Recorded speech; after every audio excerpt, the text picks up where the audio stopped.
बचपन में एक कहानी सबके साथ हुई होगी, कहानी या घटना कहें। जब हम क्रिकेट खेलने जाते थे, तो हमारे ग्रुप में एक ऐसा लड़का होता था जिसके पास एक बैट होती थी, क्योंकि उस समय में सबके पास बैट होना बहुत ही मुश्किल था। तो जिसके पास बैट होती थी, वो क्या करता था कि पहले बैटिंग करूँगा।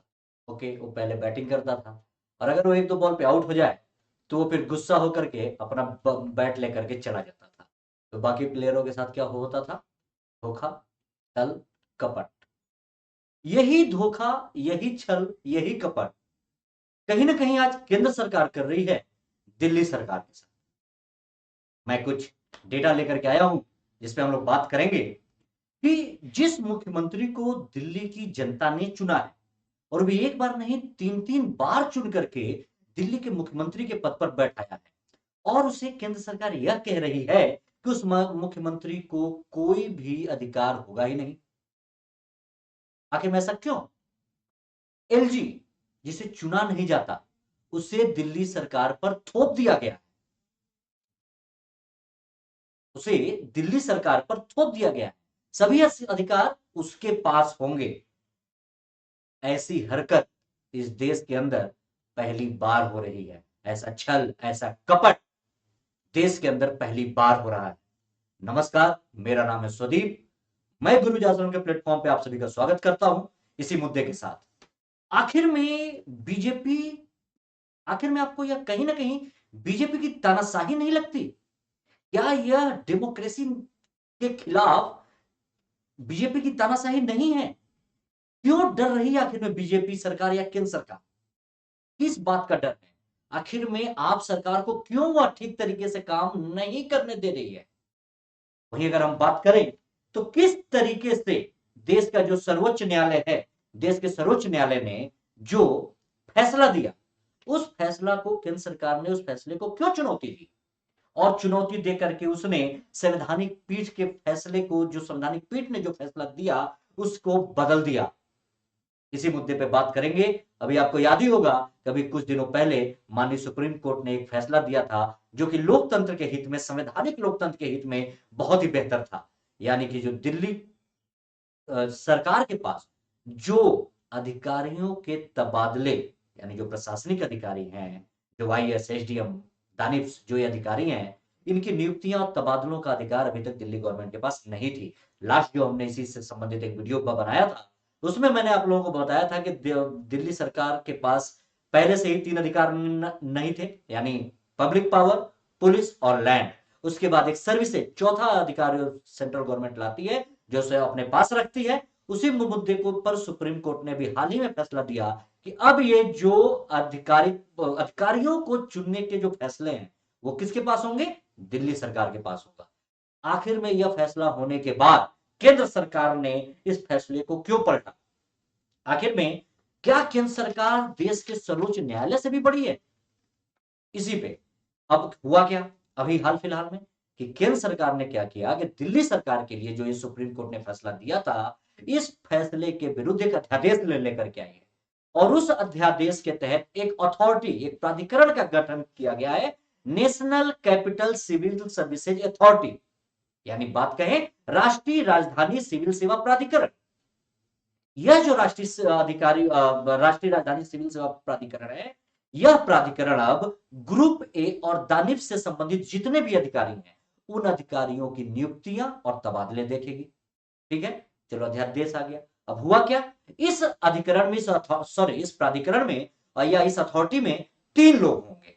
कौन? एक तो होगा दिल्ली का सीएम स्वयं, जो इस अथॉरिटी का पदेन चेयरपर्सन होगा। दूसरे होंगे इस पे गृह सचिव, जो कि इसके पदेन सचिव होंगे। और तीसरे होंगे दिल्ली के मुख्य सचिव, जो इस अथॉरिटी के प्रधान सचिव होंगे।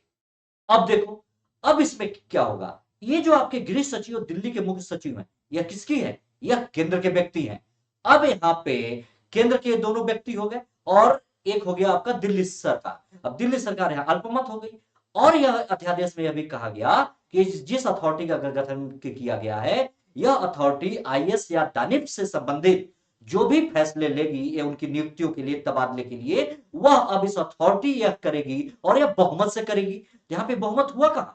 यहाँ पे तो प्रधान सचिव और गृह सचिव जो हैं, गृह सचिव और दिल्ली के जो मुख्य सचिव हैं वो तो केंद्र के व्यक्ति हैं, और दिल्ली के जो सीएम है वो तो अल्पमत रह गए।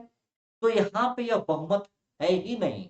तो देखिए, इस अथॉरिटी में है 3 लोग, एक हो गया आपके दिल्ली के सीएम, दूसरा गृह सचिव और तीसरा दिल्ली के मुख्य सचिव। अब जैसा मैंने आपको बताया, दिल्ली के मुख्य सचिव और गृह सचिव ये क्या हो गए, केंद्र के व्यक्ति, और दिल्ली सरकार यानी अरविंद केजरीवाल वो क्या हो गए, अल्पमत। क्योंकि यहाँ पे फैसला क्या है कि बहुमत से ये अथॉरिटी देगी। ये हो गया, ये तो अल्पमत हो गए, और लास्टली इस पे फैसला कौन देगा, तो राज्यपाल देगा। तो जब यहाँ पे अब बहुमत केंद्र के व्यक्ति हैं, अंत में राज्यपाल है जो कि वो भी केंद्र का व्यक्ति है, तो यहाँ पे फिर जो दिल्ली की सरकार चुनी गई है, जिसको पब्लिक ने 3-3 बार वोट देकर के मुख्यमंत्री के पद पर बैठाया है, तो यहाँ पे यह लोकतंत्र का नुकसान है या नहीं है, लोकतंत्र का पतन है या नहीं है। तो ये क्या स्थिति है, यानी कि जो गवर्नमेंट 90% दिल्ली की सीट जीत करके मुख्यमंत्री के पद पे बैठी है, उसे आप फैसला लेने का अधिकार देते ही नहीं हो। तो यहाँ पे क्या है, यहाँ पे लोकतंत्र अपना खतरे में पड़ गया। तो क्या यह जो अध्यादेश ला करके केंद्र सरकार ने यह जो फैसला लागू किया है कि अध्यादेश जारी होगा, तो ये क्या पहले जैसा ही नहीं हो गया? पहले भी तो यही था कि एलजी ही निर्णय ले लेता था। तो यहाँ पे जो सुप्रीम कोर्ट ने फैसला दिया, तो क्या यह सुप्रीम कोर्ट की अवमानना केंद्र सरकार नहीं कर रही है? क्या केंद्र सरकार संविधान को या सुप्रीम कोर्ट को खुलेआम चुनौती नहीं दे रही है अध्यादेश के द्वारा? तो कहीं ना कहीं यह हमारे देश के लोकतंत्र का हनन है, और दिल्ली की जनता ने अगर केजरीवाल को चुना है, तो कहीं ना कहीं यह हमारे लोकतंत्र का अपमान और जनता का अपमान है केंद्र सरकार के द्वारा। तो अगर ऐसे संबंधित प्रश्न, जैसा कि मैंने आप लोगों को पहले ही बताया था कि जो हमारा 4th पेपर है एथिक्स, उससे जुड़े हुए या आपके जीएस के जो चारों पेपर हैं, इसके लिए हम एक सीरीज शुरू कर रहे हैं। उसी सीरीज के तहत यह हमारा दूसरा वीडियो है। और इस पे जैसे कि मान लो अगर आपसे यूपीएससी ऐसा प्रश्न पूछे कि भारत ने एक ऐसे लोकतंत्र को अपनाया है जो विश्व में समस्त लोकतंत्रों से बेहतर है, लेकिन लोकतंत्र के मापदंडों के अनुपालन में यह सक्षम नहीं है, विवेचना करें। अगर इस तरीके से या इस टाइप का कोई यूपीएससी प्रश्न आपसे मेंस में लिखने के लिए पूछती है, तो यहाँ पे आप लोकतंत्र की परिभाषा लिखते हुए बहुत ही आसानी से इस उदाहरण को कोट कर सकते हैं।